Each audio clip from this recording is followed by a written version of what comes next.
मुस्लिम आरक्षण पर टीडीपी की तरफ से बड़ा बयान आ गया है। टीडीपी के नेता के रविंद्र का बयान, आंध्र प्रदेश में मुस्लिम आरक्षण जारी रहेगा, मुस्लिम आरक्षण में कहीं कोई परेशानी नहीं है, ये कहा है टीडीपी नेता के रविंद्र ने। सुनिए। In Andhra, Muslim reservation is also a point. Whatever the manifesto, our manifesto is there, we will implement the manifesto. और इस बीच नीतीश के घर बैठक में अग्निवीर पर भी चर्चा हुई है। अग्निवीर योजना पर जेडीयू सांसदों का विरोध साफ तौर पर नजर आया है। संसद में भी जेडीयू अग्निवीर का मुद्दा उठाएगी। बैठक के बाद जेडीयू सांसदों ने इस पर अपनी बात रखी। सभी फैसलों के लिए नीतीश कुमार को अधिकृत भी किया गया है इस बैठक के बाद, लेकिन अग्निवीर योजना पर जेडीयू का स्टैंड क्लियर है, वो इसका मुद्दा संसद में भी उठाएगी इसके विरोध।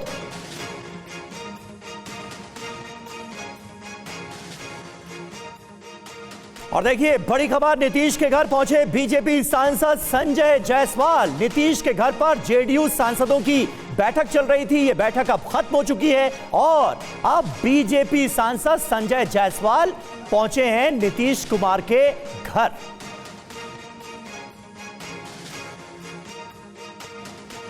तो जेडीयू और टीडीपी पर इस बार सबकी नजरें हैं, खास करके इस बार इन दोनों दलों की जो डिमांड्स हैं उन पर बीजेपी का क्या रुख होगा, यह देखने वाली बात होगी, क्योंकि जेडीयू की तरफ से रेलवे मिनिस्ट्री की बात लगातार कही जा रही है कि वो जेडीयू के खाते में ही आनी चाहिए। और इस बीच आपको बता दें, एलजेपी संसदीय दल के नेता चुने गए चिराग पासवान। बिहार के विशेष दर्जे पर बात संभव है, चिराग की ओर से यह कहा गया है और यही मांग जेडीयू की तरफ से भी उठाई गई है, कहते हुए कि विशेष राज्य का दर्जा बिहार को दिया जाना चाहिए। एलजेपी संसदीय दल के नेता इस बीच चिराग पासवान को चुन लिया गया। तो बता दें, एलजेपी संसदीय दल के नेता चुन लिए गए हैं चिराग पासवान। बिहार में जिस तरीके का परफॉर्मेंस रहा है उसको लेकर बहुत ज्यादा कॉन्फिडेंट चिराग पासवान भी नजर आ रहे हैं और बिहार को विशेष राज्य के दर्जे की बात भी उनकी ओर से उठाई जाएगी।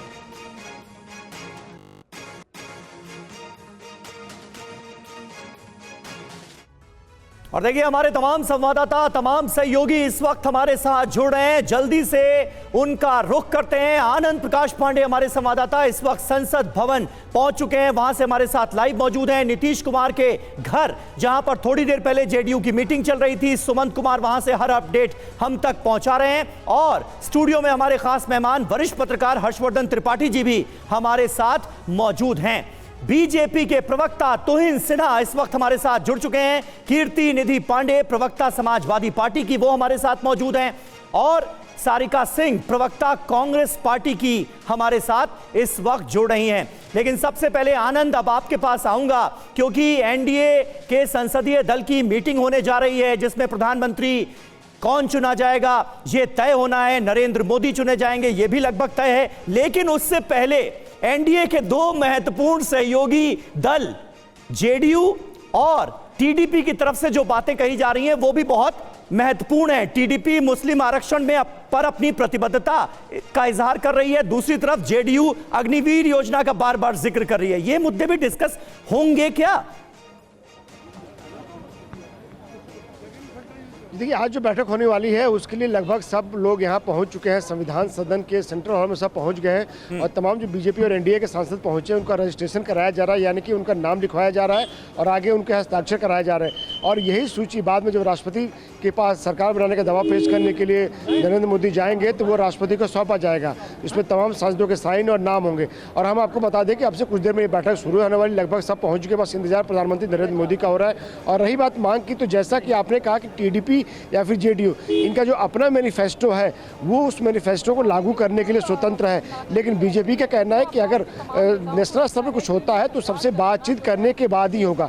जिसकी स्टेट में जो कमिटमेंट है उसको पूरा करने के लिए वो स्वतंत्र है, ये बीजेपी के नेताओं का कहना है। लेकिन रही बात अग्निवीर योजना हो या कास्ट सेंसस की बात हो, तो ये जब पूरा एनडीए के नेता बैठेंगे शीर्ष स्तर पर इसको लेकर फैसला किया जाएगा। और जो बयानबाजी हो रही है इसको लेकर बीजेपी का कहना है कि जाहिर तौर पर जब ऐसा कोई फैसला होने वाला होता है, जब मंत्रालयों का बंटवारा होता है, हर पार्टी चाहती है उसको बड़े मंत्रालय मिले और ज़्यादा मंत्रालय मिले। लेकिन जब पार्टी के शीर्ष नेता बैठेंगे, यानी कि अमित शाह, जेपी नड्डा, राजनाथ सिंह, चंद्रबाबू नायडू और नीतीश कुमार, जब ये बैठेंगे तो ये फैसला किया जाएगा। और नरेंद्र मोदी की जो वर्किंग स्टाइल है, उनका जो काम करने का तरीका है, उसको लेकर बार बार दुहाई दी जा रही है। कहा जा रहा है कि प्रधानमंत्री नरेंद्र मोदी कभी सहयोगियों को कम नहीं आंकते, सबको बराबर तवज्जो देते हैं, जिसका जो हक है गठबंधन धर्म का जो, यानी कुल मिलाकर आनंद ये बात भी साफ कर दी गई है कि नंबर गेम भले ही स्ट्रांग ना हो, लेकिन किसी के दबाव में हम नहीं आएंगे। जो गठबंधन धर्म है उसका पालन किया जाएगा, सभी का सम्मान किया जाएगा, लेकिन दबाव नहीं चलेगा। यहाँ पर सुमंत हमारे साथ मौजूद है, क्योंकि नीतीश के घर पर कुछ देर पहले तक बैठक चल रही थी जो खत्म हो गई है। वहां पर संजय जायसवाल बीजेपी के नेता का पहुंचना, इसके क्या मायने समझे जाए इस बीच जब जेडीयू की तरफ से तमाम मांगे रखी जा रही हैं?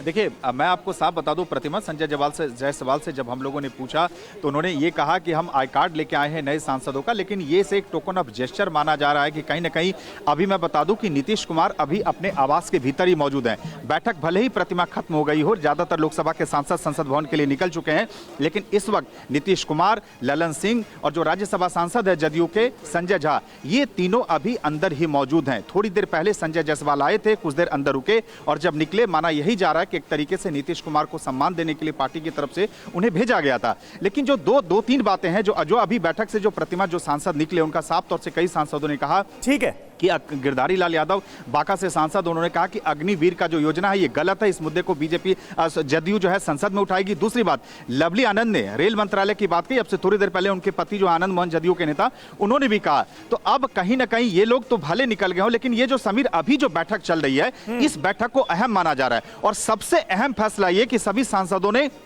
एक सुर में कहा कि जो बैठक हुई उसमें नीतीश कुमार को सर्वसम्मति से सभी फैसले लेने के लिए अधिकृत कर दिया गया है। यानी जदयू संसदीय दल आप हमारे साथ तुहिन सिन्हा भी मौजूद हैं, प्रवक्ता भारतीय जनता पार्टी के। तुहिन, ये बात भी बिल्कुल सही है कि प्रधानमंत्री नरेंद्र मोदी होंगे, ये तय, एनडीए का उन्हें नेता चुना जाएगा, लेकिन नरेंद्र मोदी के लिए खुद भी सरकार चलाने का जो अब तक उनका 23 साल का लंबा अनुभव रहा है, उसमें पहली बार ऐसा मौका है जब गठबंधन के जो सहयोगी हैं उनके सहारे सरकार चलाना है। और देखिए, सहयोगियों के रुख भी इस बार बदले बदले से नजर आ रहे हैं, डिमांड्स की लिस्ट जो है वो लंबी होती नजर आ रही है। बड़ा चैलेंज है। नमस्ते समीर जी, सबको नमस्ते। देखिए, मोदी जी के जीवन में चैलेंजेस ही चैलेंजेस रहे हैं और हर चैलेंज के साथ उनमें निखार आया है, उनके नेतृत्व में निखार आया है। आपको याद दिला दूं कि 1999 में जब वाजपेयी जी की सरकार बनी थी तो हमारे पास केवल 182 सीटें थी। ठीक है, कितनी बेहतर चली थी सरकार। लेकिन उससे बड़ी बात देखिए, भारतीय जनता पार्टी में ऑर्गेनाइजेशनल जनरल सेक्रेटरी का एक बहुत बड़ा रोल होता है और उस वक्त की सरकार में भारतीय जनता पार्टी के organisational general secretary Modi ji थे।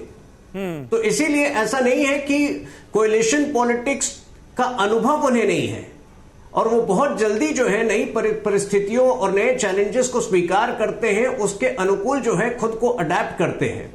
देखिए, बड़ी बात यह है कि 2004 से 2014 के बीच जब कांग्रेस 10 साल थी तो उसके बाद उनके नंबर 44 पर आ गए थे। हमारे नंबर 10 साल के बाद 240 है। 240 एक बड़ा आंकड़ा होता है। ये बहुत स्पष्ट तौर पर मोदी जी के नेतृत्व में एनडीए सरकार के लिए एक मैंडेट है और मैं आपको यकीन दिलाता हूं कि ये 5 साल बेहतरीन तौर पे ये चलेगी ही नहीं, बल्कि इतना अच्छा काम करेगी कि 2029 में इससे बड़ी बहुमत के साथ हम वापस आएंगे। लेकिन जो मांगे लगातार आपके सहयोगी दल कर रहे हैं, उस पर आप कितना झुकेंगे, ये भी बहुत महत्वपूर्ण हो जाता है। कीर्ति रिद्धि पांडे जी, आपका रुख करना चाहूंगी। जिस तरीके की अभी सिचुएशन पॉलिटिक्स में जो सिनारियो आप बनते हुए देख रहे हैं, क्या यही वजह है कि अखिलेश यादव कहते हैं कि सरकारें बना करती हैं तो सरकारें गिरा भी करती हैं? अभी भी आप लोग कुछ मानकर चल रहे हैं, क्या खेल हो सकता है? देखिए प्रतिमा जी, ये तो सही है कि सरकारें नंबर से बनती हैं, जिसके पास नंबर है वो सरकार बनाते हैं। लेकिन जिन मुद्दों पर हम पूरा चुनाव लड़े, जिन मुद्दों पर हम जनता के बीच में गए, जिस अग्निवीर योजना की बराबर हम मुखालफत करते रहे, हमने कहा कि योजना ठीक नहीं है, परमानेंट सैनिकों की भर्ती होनी चाहिए, कन्फर्म सैनिकों की भर्ती होनी चाहिए, अग्निवीर जैसी योजना खत्म होनी चाहिए। ये बात नीतीश कुमार भी कह रहे हैं, ये बात टीडीपी भी कह रही है। जिन हिंदू मुसलमान की बात लगातार प्रधानमंत्री जी करते रहे, उस आरक्षण की वकालत, मुस्लिम आरक्षण की वकालत टीडीपी करे, जो इनके सहयोगी। अब इनके साथ एक बात से तो आप कोई इनकार नहीं कर सकता कि नीतीश कुमार जी हो चाहे चंद्रबाबू नायडू हो, ये दोनों नेता सेकुलर मिजाज के नेता है और नीतीश कुमार जी को भी देश जानता है, चंद्रबाबू नायडू जी को भी देश जानता है। इनके अपने अपने मुद्दे हैं और उन मुद्दों पे कहीं न कहीं टकराहट रहेगी। और जो कोalition सरकार चलाने की बात कर रहे हैं कि बड़ा अनुभव है, हमने बराबर एनडीए के पार्टनरों को सम्मान दिया है, लेकिन एक बात 2014 से अगर आप देखिए तो 2014 में भी जब प्रधानमंत्री मोदी जी जीते थे बड़ी बहुमत के साथ, एनडीए का गठबंधन था, तब जब दिल्ली के कार्यालय पहुंचे थे तो किसी भी होर्डिंग्स में एनडीए अलायंस के पार्टनर की तस्वीर नहीं थी। पूरे संबोधन में किसी एनडीए अलायंस के पार्टनर के प्रति धन्यवाद ज्ञापित नहीं किया गया।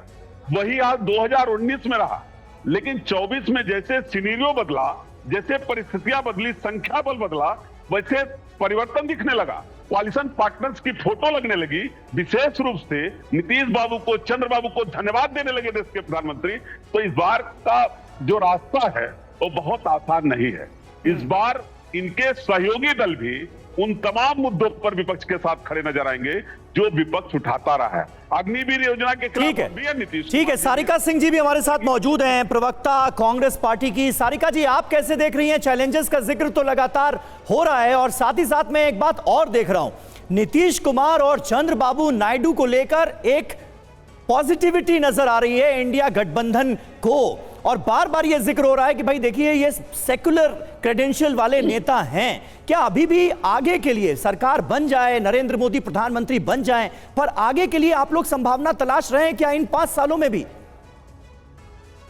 देखिए समीर जी, सबसे पहले तो मैं ये कहना चाहूंगी कि जो अभी मेरे बीजेपी के साथी प्रवक्ता ये कह रहे थे कि हमने अटल बिहारी वाजपेयी के समय में भी जब हमारा 182 के आसपास हमारे पास में संख्या थी, तब भी हमने सरकार बहुत अच्छे से चलाई थी। तो मैं यहाँ पर एक बात जरूर आपको कोट करनी चाहूंगी कि वो बायोलॉजिकल हमारे जैसे ही कोई एक इंसान रहे थे, इसलिए वो इंसानी फितरत को समझते थे और चैलेंजेस को समझते थे।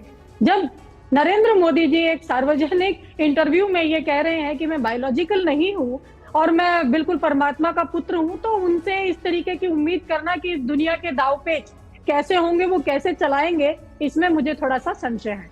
दूसरी बात अगर हम करते हैं तो आप देखिए कि जो जिस तरीके के सार्वजनिक मंचों से इन्होंने चंद्रबाबू नायडू की, नीतीश कुमार जी की जो इंसल्ट लगातार नरेंद्र मोदी करते रहे, व्यक्तिगत तौर पर नरेंद्र मोदी का नाम मैं बार बार ले रही हूँ कि प्रधानमंत्री जी पिछले 10 साल में जो जो उनके साथ व्यवहार करते रहे, यहाँ तक कि चुनावी रैली में नीतीश कुमार को उनका सिंबल की जगह अपनी पार्टी का सिंबल पकड़ा देना, ये कहीं भी गठबंधन धर्म का कोई भी फर्ज नहीं होता है। गठबंधन का मतलब होता है सभी की जो आकांक्षाएं हैं, सभी का जो सम्मान है उसको बरकरार रखा जाए। तो हम लगातार जो ये चीजें देख रहे हैं, आज अब इनको आवश्यकता है इसलिए ये नीतीश जी के बारे में कसीदे पढ़ रहे हैं, आज इनको आवश्यकता है तो ये चंद्रबाबू नायडू के बारे में बहुत सारी अच्छी बातें इनके जो हैंडल्स हैं उनसे दिखाई जा रही, लेकिन इनको वो भी दिखाना चाहिए कि इनके कारण से कैसे चंद्रबाबू नायडू और वो सार्वजनिक मंच से रोते हुए नजर आए थे। तो ऐसे बहुत सारे चैलेंजेस हैं। तो देखिए कि हसरतें अधिक न पालिए, जितना मिला है उससे खुश रहिए। तो ये किस तरीके से कैसे इसको आगे बढ़ाते हैं, ये बहुत देखने वाली बात है। हर्षवर्धन त्रिपाठी जी, सबकी निगाहें इसी ओर टिकी हुई है। जिस तरीके की मांग टीडीपी और जेडीयू की तरफ से लगातार की जा रही है, अभी सरकार का शपथ ग्रहण नहीं हुआ है, उससे पहले जो विशेष राज्य की दर्जे की खासतौर पर दोनों ही राज्यों के जो इस वक्त बड़े चेहरे हैं मांग कर रहे हैं, उसको लेकर मैं आपसे सवाल करूंगी। लेकिन देखिए नीतीश कुमार निकल रहे हैं, नीतीश कुमार के आवास पर अब से कुछ देर पहले बैठक चल रही थी, बीजेपी के नेता संजय जायसवाल भी इस बीच आए थे। गहमा गहमी यहाँ बढ़ती हुई नजर आ रही है। आज एनडीए के तमाम सांसदों की बैठक होने वाली है और उससे पहले ये तस्वीरें सामने आ रही है। सुमंत हमारे साथ मौजूद है। सुमंत, क्या देख पा रहे हैं अभी आप? अपडेट दें जरा। आवाज आती है कि ललन सिंह अपनी मजबूती दिखा रहे हैं और एक मजबूती। बिल्कुल प्रतिमा, अब से थोड़ी देर पहले नीतीश कुमार अपने आवास से एनडीए संसदीय दल की बैठक में हिस्सा लेने के लिए यहां से संसद भवन के लिए रवाना हो चुके हैं और नीतीश कुमार के साथ ही ललन सिंह जो जदयू के पूर्व अध्यक्ष हैं और मुंगेर से सांसद, नीतीश कुमार की गाड़ी में ही उनके पीछे बैठकर निकले हैं। तो अब जैसा मैंने आपको बताया कि जो संसदीय दल की बैठक थी वो तकरीबन आधे घंटे पहले खत्म हो गई, लेकिन उसके बाद नीतीश कुमार जो उनके काफी करीबी माने जाते हैं, ललन सिंह संजय झा, उनके साथ तकरीबन आधे घंटे तक अंदर मंत्रणा हुई, बैठक बैठक हुई और उसके बाद वो निकले। ये आज जो संसदीय दल की बैठक हुई प्रतिमा, उसमें सबसे बड़ी और अहम खबर यही रही कि संसदीय दल की बैठक में सभी फैसले लेने के लिए सर्वसम्मति से जदयू के सभी सांसदों ने नीतीश कुमार को अधिकृत कर दिया है। यानी अब जदयू संसदीय दल का नेता कौन होगा, जदयू कौन कौन से मंत्रालय पर दावा ठोकेगी और जदयू कोटे से कौन कौन सांसद मंत्री बनेंगे, ये सभी फैसले नीतीश कुमार लेंगे। ये सर्वसम्मति से पार्टी के सभी सांसदों ने ये फैसला कर लिया और नीतीश कुमार को अधिकृत कर दिया। ये सबसे बड़ी खबर है। और संसदीय दल की बैठक के बाद, चूंकि देखिए इतनी बड़ी बैठक में तो ये सब मंत्रणा नहीं होगी कि कौन कौन से मंत्रालय पर जदयू दावा ठोकेगी और कौन मंत्री बनेगा, लेकिन संसदीय दल की बैठक के बाद जो नीतीश कुमार ठीक है, हर्षवर्धन त्रिपाठी जी हमारे साथ मौजूद हैं। हर्षवर्धन जी, लेकिन संजय जायसवाल बीजेपी के सांसद भी पहुंचे नीतीश कुमार से मिलने, और ये देखिए इस वक्त तस्वीरें आ रही हैं, एनडीए की बैठक शुरू होने वाली है, एनडीए संसदीय दल की बैठक शुरू होने वाली है। और देखिए एनडीए के तमाम सांसद इस वक्त एक एक करके पहुंचना शुरू हो गए हैं। गृह अमित शाह इस वक्त मौजूद हैं वहां पर और उनसे मुलाकात कर रहे हैं तमाम सांसद। थोड़ी देर में प्रधानमंत्री नरेंद्र मोदी चुने जाएंगे, इसके पूरे आसार, ये उम्मीद। और एनडीए के संसदीय दल की मीटिंग की ये तस्वीरें इस वक्त सामने आ रही हैं। थोड़ी देर में बैठक शुरू होगी और इस वक्त अमित शाह से मुलाकात कर रहे हैं तमाम नवनिर्वाचित सांसद, जो कि एनडीए के तमाम सहयोगी दलों के जरिए चुनकर आए हैं और साथ ही साथ बीजेपी के तमाम 240 सांसद। हर्षवर्धन त्रिपाठी जी, जेडीयू और टीडीपी का जो मौजूदा रुख है उसे आप कैसे एनालाइज कर रहे हैं? बार्गेनिंग पावर निश्चित तौर पर इन दोनों दलों का बढ़ गया है। थोड़ी देर पहले नीतीश कुमार की मीटिंग जब खत्म हुई तो बीजेपी सांसद संजय जायसवाल पहुंचे।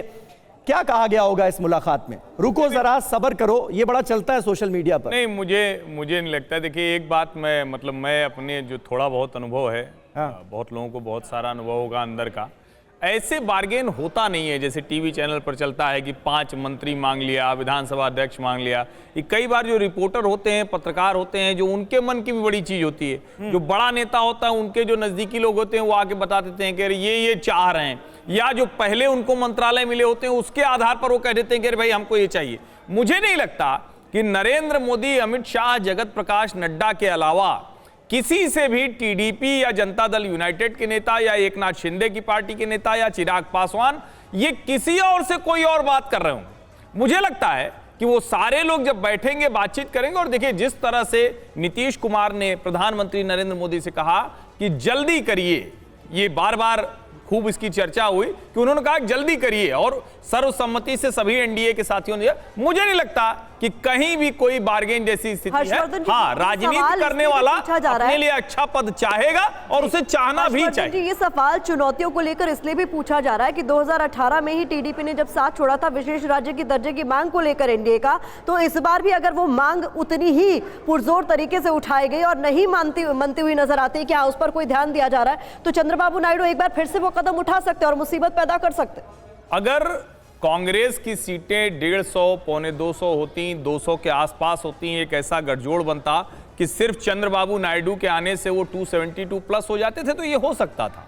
विशेष राज्य का दर्जा कांग्रेस दे रही थी तो हो सकता था। लेकिन उधर उनके पास न सरकार बनाने की भी स्थिति है, ना ही कुछ देने की स्थिति है। और चंद्रबाबू नायडू 2018 से अब 24 में खड़े हैं। वो जगन मोहन रेड्डी की उस यातना, उस शोषण, वो जितने तरह के अत्याचार होते हैं वो सब झेल चुके हैं। आंध्र प्रदेश को उन्होंने बहुत सपनों से सींचा था और मैं ये मानता हूं कि उस व्यक्ति की हार नहीं होनी चाहिए थी। वो एक शानदार डेवलपमेंट पॉलिटिक्स का आइकॉन नेता है। आज उनको पता है कि नरेंद्र मोदी उनको केंद्र में चाहिए, तभी नया आंध्र प्रदेश वो बना। बिल्कुल। और हर्षवर्धन जी, ये तस्वीरें देखिए, कार के अंदर चंद्रबाबू नायडू ही हैं जिनका हम जिक्र कर रहे हैं। वो भी एनडीए संसदीय दल की मीटिंग में शामिल होने के लिए निकल चुके हैं। ये तस्वीरें उनकी, और निश्चित तौर पर इस बार टीडीपी की भूमिका बहुत बड़ी हो गई है। भारतीय जनता पार्टी के बाद दूसरा सबसे बड़ा दल एनडीए का, इसलिए उसकी भूमिका बड़ी होगी। मंत्रिमंडल के लिहाज से भी अगर हम बात करें, इसके आसार जताए जा रहे हैं। और इसके अलावा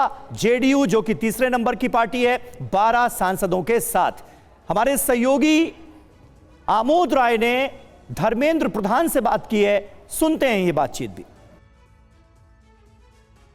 उड़ीसा में इतिहास रचा है बीजेपी ने, और बीजेपी के वरिष्ठ नेता धर्मेंद्र प्रधान वहीं से आज आए हैं। आज यहाँ एनडीए की संसदीय दल की बैठक में शामिल होंगे। धर्मेंद्र जी, कैसा महसूस हो रहा? उड़ीसा में इतना बड़ा अचीवमेंट हुआ। मैं महाप्रभु जगन्नाथ जी को प्रणाम करता हूँ, उन्हीं का ही कृपा है। दो ही चीज चला, जगन्नाथ जी का कृपा और मोदी जी की लहर, यही दो चल पड़ा उड़ीसा में। और क्या शानदार परफॉर्मेंस रही प्रतिमा। इस बार ओडिशा में भारतीय जनता पार्टी की 21 में से 20 सीटें हासिल की गई और जो वर्षों का इतिहास रहा है उसको बदलते हुए इस बार बीजू जनता दल को विधानसभा चुनावों में भी गजब पटकनी दी है। भारतीय जनता पार्टी की वहां पर सरकार बनने जा रही है। तुहीन हमारे साथ मौजूद है। तुहीन, ये तमाम तरह के सवाल कोलिशन सरकार की चुनौतियों को लेकर पूछे जा रहे हैं और उसमें उन तमाम पुराने बयानों का जिक्र किया जा रहा है जो चंद्रबाबू नायडू और नीतीश कुमार को लेकर कहे गए। चंद्रबाबू नायडू को तो साफ तौर पर अवसरवादी कहा गया बीजेपी के वरिष्ठ नेताओं द्वारा। इस बार वो कोई बड़ी चुनौती नहीं बनेंगे, इस बात की कोई गारंटी है क्या? देखिए, जो भी क्षेत्रीय दल पिछले 30-40 वर्षों से सक्रिय रहे हैं वो जो है केवल एक पार्टी के साथ नहीं जुड़े हैं। तो अलग अलग परिस्थितियां में जो है देश हित में जो नई अलाइनमेंट देश के हित में होती है वो उसके साथ जाते हैं। अगर उनको पुरानी बातें याद नहीं है तो आप क्यों जबरदस्ती याद दिलाना चाहती है? आज देखिए, इंडिया अलायंस ने जिस प्रकार से वोटर्स को गुमराह किया, और अभी बहुत सारे वीडियोज आ रहे हैं किस प्रकार से उन्होंने एक फेक गारंटी कार्ड वोटर्स को दिया, किस प्रकार से उन्होंने ये भ्रम फैलाया कि ये सारे सरकारी स्कीम बंद हो जाएंगे। तो इतने फ्रॉड जब इंडिया अलायंस के पार्टनर्स कर रहे थे तो मेरे ख्याल से आज जो भी व्यक्ति, सच्चा ईमानदार व्यक्ति देश हित में सोचता है, चाहता है कि देश आगे बढ़े। और एक बात मैं आपको याद दिलाना चाहता हूं कि नायडू जी 1990s के दशक में, आपको याद होगा जो पहला आईटी रेवोल्यूशन था भारत का, हैदराबाद को जो आईटी सिटी बनाने का काम किया था तो वो उन्होंने किया था। तो वो भी पूरी तरह से जो मोदी जी के विकास का जो मिशन है उसके साथ वो अलाइंड है, उसके साथ जुड़े हुए हैं। और आज जो लोग हमारे साथ जुड़े हैं वो विकसित भारत की जो प्रधानमंत्री जी की संकल्पना है वो उसके साथ जुड़े हैं। तो पुरानी बातें वो भूल जाइए।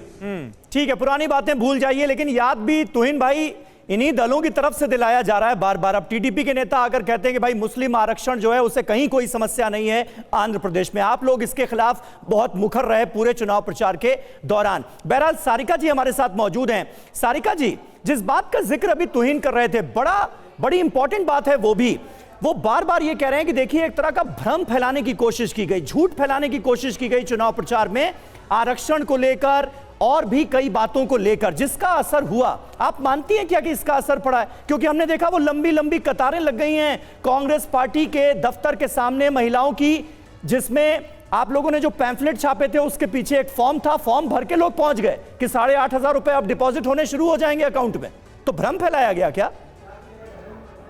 समीर जी, भ्रम की स्थिति कभी भी कांग्रेस ने और इंडिया गठबंधन ने कहीं भी भ्रम की स्थिति नहीं फैलाई है। स्पष्ट तौर पर हमने 5 न्याय 25 गारंटी, हमारा जो मैनिफेस्टो राहुल गांधी ने भारत न्याय जोड़ो यात्रा के दौरान लोगों से बात करके, जो उनकी तकलीफें सुन करके और जो हमने न्याय पत्र तैयार किया, वो प्रॉमिस हमने हमारे जनता से चुनाव के दौरान हमने किए।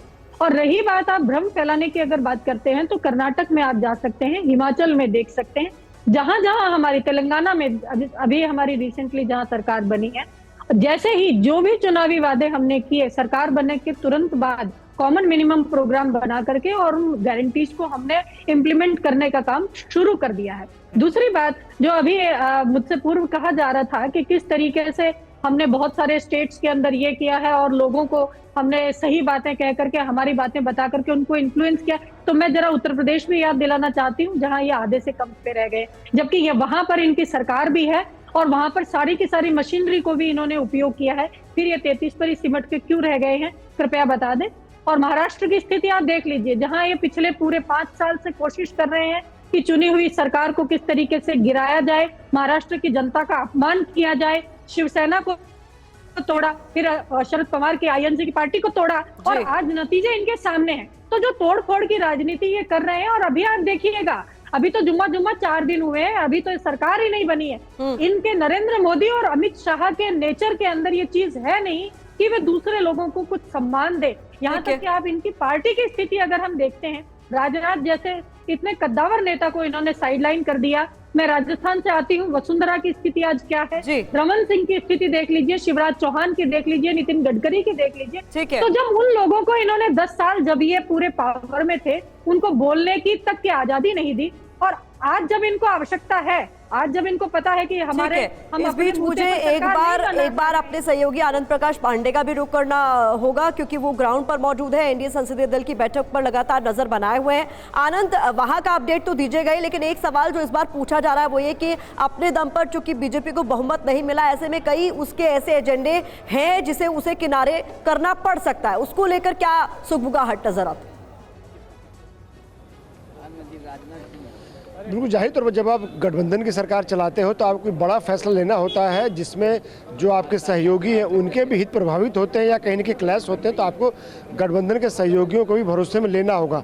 और जिस तरह से लगातार प्रधानमंत्री नरेंद्र मोदी तीसरी बार केंद्र की सत्ता में आए हैं, जाहिर है इस बार सहयोगियों की वैसाखी के भरोसे हैं, तो ऐसे में जो बीजेपी के कोर एजेंडे थे वो पहले और दूसरे टर्म में मोदी सरकार के वो लगभग पूरे हो चुके हैं। और यूसीसी की बात है तो अमित शाह पहले ही साफ कर चुके हैं कि ये स्टेट्स में पहले लागू होगा, अभी ऐसा कोई तैयारी नहीं है नेशनल स्तर पर लाने के लिए। हालांकि चुनाव प्रचार में जरूर उन्होंने 1-2 जगह कहा था कि राष्ट्रीय स्तर पर इसको लाया जाएगा, लेकिन इतना जरूर है कि बार बार बीजेपी के नेता ये कह रहे हैं कि जितने भी एलआई जो भी डिमांड कर रहे हैं, कोई भी बड़ा नेता इसमें बयान नहीं दिया, भरे चंद्रबाबू नायडू है, नीतीश कुमार हो, किसी भी बड़े नेता का बयान नहीं है। छोटे बिल्कुल आनंद बने रहे आप हमारे साथ हर्षवर्धन जी, लेकिन जो मौजूदा स्थिति हुई है जिसमें 2 बैसाखियों के सहारे अब सरकार चलानी पड़ेगी बीजेपी को, उसकी एक बड़ी वजह यूपी भी बना है। यूपी में बहुत बड़ा डेंट लगा है और इस वक्त जो अंदर से मीटिंग की तस्वीरें सामने आ रही हैं उसमें मुझे यूपी के मुख्यमंत्री योगी आदित्यनाथ भी नजर आ रहे हैं, दोनों डिप्टी सीएम्स भी मौजूद रहेंगे। ये एक बड़ा सवाल होगा क्या जिसका जवाब सीएम योगी आदित्यनाथ को भी देना पड़ेगा कि यूपी में यह स्थिति कैसे बन गई आगे? देखिए, मुझे लगता है कि सिर्फ योगी आदित्यनाथ के सर पर कोई चीज डालने की कोशिश ये भी ठीक नहीं है। हाँ। और जो व्हाट्सएप यूनिवर्सिटी से चल रहा है कि इतने टिकट के लिए कहा था योगी जी ने, वो नहीं मिला, वो भी गलत है। हाँ। लेकिन अगर ये कहेंगे कि वहां सीटें कम हुई हैं और कोई उसका जिम्मेदार नहीं, तो टिकट किसने बांटे हैं? किसने उत्तर प्रदेश में टिकट दिया? और मेरी जानकारी में योगी आदित्यनाथ ने टिकट नहीं दिए। अब क्या उसके अलावा जो टिकट दिए उन लोगों से कोई गड़बड़ हुई? क्या अमित शाह उन चीजों को समझ रहे थे या देख नहीं पाए? और जो सबसे बड़ी बात है कि कई सीटों पर, तो जैसे हम अयोध्या की बात करें, हाँ। लल्लू सिंह जी को 2019 में भी लोग विरोध कर रहे थे, वहां कोई ऐसा प्रत्याशी चाहिए था और ऐसे कम से कम 15 से 20 सीटें थी। अगर उन सीटों पर प्रत्याशी बदले गए होते, ढंग के टिकट दिए गए होते, इवन जो रायबरेली, ठीक है राहुल गांधी जीते, हो सकता है और अच्छे से वो जीते, लेकिन जिस तरह से दिनेश प्रताप सिंह को दिया गया, और कुल मिलाकर जब एक सीट पर आप खराब टिकट बांटते हैं, एक गलत चयन होता है, तो उसका कई सीटों पर प्रभाव पड़ता है। और यहां मैं कहूंगा कि अखिलेश यादव ने उस अवसर का लाभ उठाया, बहुत अच्छे से कास्ट कॉम्बिनेशन बनाया, और जो सबसे बड़ी बात, लोगों में एक वर्ग में ये बात गई कि संविधान आरक्षण खत्म होगा। भाजपा की मशीनरी उसका जवाब न तो सोशल मीडिया पर दे सकी और न ही जमीन पर दे सकी। ठीक है तुहिन जी, इसका जवाब आप देना चाहेंगे क्या? और यूपी में बड़े पैमाने पर बातें होने लगी हैं भीतर घात की कि बीजेपी को बीजेपी नहीं हराया। कुछ लोग कह रहे हैं बस सरकार बनने दीजिए, कई नेताओं पर बड़े पैमाने पर गाज गिरने वाली है, ऐसा है क्या? देखिए, ये सब व्हाट्सएप यूनिवर्सिटी की खबर है। निश्चित तौर पर हमारा प्रदर्शन जो है वो अच्छा नहीं रहा है, लेकिन देखिए आप कुल मिलाकर पूरे भारत, ये आपके सहयोगी कह रहे हैं यूपी में, यूपी के बगल में जो मध्य प्रदेश है वहां क्लीन स्वीप हुआ है। कई अन्य राज्य हैं, छोटे राज्य हैं, उत्तराखंड, हिमाचल, जहां क्लीन स्वीप हुआ है। उड़ीसा एक नए जोन में जो है हम जाकर क्लीन स्वीप किए हैं। तो हम देखिए उतार चढ़ाव चलते रहते हैं। नहीं, यूपी का मैं जिक्र कर रहा था, जल्दबाजी में कोई मैं यूपी का जिक्र कर रहा था। संजय निषाद का बयान आपने सुना होगा, उन्होंने कहा मेरे बेटे को बीजेपी ने हराया। आपने रीता बहुगुणा जोशी को सुना होगा, वो भी भीतरघात की तरफ इशारा कर रही हैं। नहीं, जज्बात, देखिए राजनीति में जज्बात में बयानबाजी नहीं करनी चाहिए। भारतीय जनता पार्टी एक लोकतांत्रिक पार्टी है। अगर किसी व्यक्ति को कोई शिकायत है किसी अन्य नेता से, तो वो पार्टी में ही ये मैकेनिज्म है कि वो अपनी बात रख सकते हैं। जहां तक पार्टी का सवाल है, देखिए 24/7 काम करने वाली पार्टी, तो समीक्षा का काम जो है वो आरंभ हो चुका है। बहुत जल्द जो है कौन से ऐसे कारण थे जिससे कि वहां प्रदर्शन खराब हुआ, इसकी पूरी समीक्षा होकर एक जो आगे के लिए जो सुधार के निर्णय हैं वो लिए जाएंगे। लेकिन सार्वजनिक तौर पर कोई भी ऐसा बयान देना भारतीय जनता पार्टी के नेता को अवॉइड करना चाहिए। बिल्कुल बिल्कुल, तो इन बने रहे आप हमारे साथ। और देखिए इस वक्त एनडीए संसदीय दल की बैठक की तस्वीरें भी आने लगी हैं और हमने देखा बस थोड़ी देर पहले चिराग पासवान, जिन्हें एलजेपी-आर का नेता चुना गया है थोड़ी देर पहले, वो पहुंचते हैं और अमित शाह वहां पर बैठे हुए थे ऊपर। उन्होंने अमित शाह के पास जाकर उनके पैर छुए, आशीर्वाद लिया और फिर उसके बाद अपना स्थान ग्रहण किया है। ये तस्वीरें आपको दिखा रहे हैं बीजेपी अध्यक्ष जेपी नड्डा नीतीश कुमार से बात करते हुए नजर आ रहे हैं। आनंद प्रकाश पांडे हमारे साथ मौजूद हैं। आनंद, इस वक्त तस्वीरें हमारे सामने हैं और जेपी नड्डा और नीतीश कुमार एक साथ नजर आ रहे हैं मंत्रणा करते हुए। इससे पहले अमित शाह को हमने देखा जिनका पैर छूते नजर आए चिराग पासवान। अंदर से क्या खबरें हैं? जी बिल्कुल, तस्वीरें काफ़ी कुछ बयां कर रही हैं। और जो तीसरा टर्म है प्रधानमंत्री नरेंद्र मोदी का और ऐसे में जो सहयोगियों की भूमिका बेहद अहम हो गई है, तो जाहिर तौर पे जो तस्वीरें उसी को बयां कर रही है। किस तरह से बीजेपी के अध्यक्ष जेपी नड्डा हो या गृह मंत्री अमित शाह किस तरह से अपने सहयोगियों से मिल रहे हैं। और चिराग पासवान की तो ट्यूनिंग वैसे भी अच्छी रही है हमेशा, जो प्रधानमंत्री नरेंद्र मोदी हो या अमित शाह हो या राजनाथ सिंह हो या जेपी नड्डा हो, तो हमेशा कहते रहे कि मैं तो प्रधानमंत्री नरेंद्र मोदी का हनुमान हूँ। और आपने देखा भी होगा कि जब से नतीजे आए हैं तब से चिराग पासवान का बयान हमेशा ये रहा है कि मुझे प्रधानमंत्री नरेंद्र मोदी पे भरोसा है, मेरे प्रधानमंत्री पे मुझे भरोसा है, वो जो करेंगे अच्छा करेंगे। उनकी तरफ और से कोई भी ऐसी तस्वीरें भी दिखा रहे हैं आनंद, हम प्रधानमंत्री मोदी का काफिला संसद भवन की ओर बढ़ता हुआ नजर आ रहा है। एक तरफ संसद के सेंट्रल हॉल में तमाम सांसद इस वक्त मौजूद हैं, रक्षा मंत्री राजनाथ सिंह, अमित शाह समेत कई नेता इस वक्त पहुंच चुके हैं। लेकिन उस तरफ दूसरी जो तस्वीर आप देख रहे हैं प्रधानमंत्री मोदी के काफिले की, दो तस्वीरें इस वक्त आपके सामने हैं और देखिए कैमरा भी उधर ही जाता है जहां पर कुछ खास देखने को मिले। तो इससे पहले हमने देखा नीतीश कुमार कैमरे में नजर आ रहे थे और अब चंद्रबाबू नायडू को आप देख रहे हैं। दोनों ही नेताओं की भूमिका काफी बड़ी इस बार नजर आ रही है। तो देखना होगा कि मंत्रिमंडल की सूरत कैसी होती है। और उससे पहले एनडीए संसदीय दल का नेता चुना जाएगा नरेंद्र मोदी